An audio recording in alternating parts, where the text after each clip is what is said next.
আজ আমি আপনাদের দেখাবো আমাদের এলাকার গাছের সিম। এখানে কোনো রাসায়নিক পদার্থ দেওয়া নাই, সব সুন্দর সুন্দর গাছে অনেকগুলো ভালো ভালো সিম ধরেছে। দেখতেই পাচ্ছেন, এগুলো কোনো খারাপ জিনিস না, এগুলো আমাদের এলাকাতে খাওয়ার একটা দ্রব্য জাতীয় জিনিস যা আমরা খেয়ে থাকি, এবং এটা অনেক পুষ্টিকর, কারণ এখানে কোনো খারাপ সার বিষ দেওয়া হয়নি। এটা মাটি থেকে, মাটির শক্তির ফলে এটা এভাবে সৃষ্টি হয়েছে। অনেক সুন্দর সুন্দর সিম ধরেছে, আপনারা দেখতেই পাচ্ছেন, অনেক সুন্দর, কি সুন্দর সিম ধরেছে দেখছেন, অনেক সুন্দর, অনেক সুন্দর লাগছে।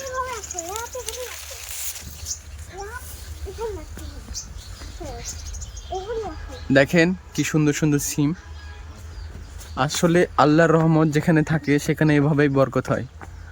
পুরো গাছে জুড়ে বেশ কিছু জায়গাতে এভাবে সিম ধরেছে। আমাদের ভাষায় আমরা এগুলোকে সিম বলে থাকি। আপনারা কি বলে থাকেন জানাবেন।